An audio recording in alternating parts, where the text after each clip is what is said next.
अस्सलाम वालेकुम, आप देख रहे हैं सबका पाकिस्तान न्यूज़ यूके। मैं हूं मुनीर पीरज़ादा। आइए एक नज़र देखते हैं आज की ये खबर।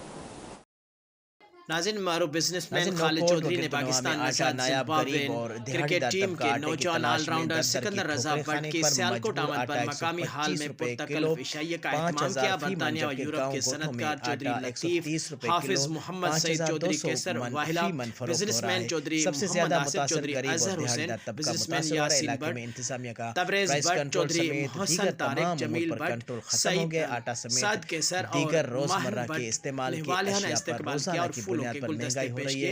ऑलराउंडर सिकंदर रजा बट ने मीडिया से गुफ्तगू करते हुए कहा कि पाकिस्तान आकर अपनी फैमिली और अपने अपनों से मिलकर खुशी महसूस करता हूं। उनका मजीद क्या कहना था? अस्सलाम वालेकुम, सिकंदर रजा हियर। और हमेशा की तरह पाकिस्तान आके अभी बड़ा अच्छा लगा। To see my roots, to meet my roots and to know who I M.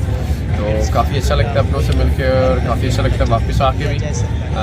One of the strength I think किसी भी फैमिली की is to know the roots, और अल्हम्दुलिल्लाह हमेशा अपनी रूट्स के साथ ही रहना चाहिए। तो अपनी रूट्स को मिलने आए हो पाकिस्तान, और आप सबसे दुआओं की गुजारिश है। कैलेंडर क्रिकेट काफ़ी बिजी है, तो प्लीज़ दुआ में याद रखिएगा। अस्सलाम वालेकुम। नौजवान cricketer Sikandar Raza but Zimbabwe और पाकिस्तान के अलावा क्रिकेट की दुनिया में बड़ा नाम रखते हैं। ये आज मैं अपने सुपरस्टार पाकिस्तानी साथ जिम्बाब्वियन को सिकंदर रजा बट साहब को सियालकोट पाकिस्तान में खुशामदीद कहता हूँ, और हमें इनसे मिलकर बहुत खुशी हुई। मेज़बान खालिद चौधरी ने उनको पाकिस्तान के शहर सियालकोट आमद पर खुश आमदीद कहा और उनका शुक्रिया अदा किया।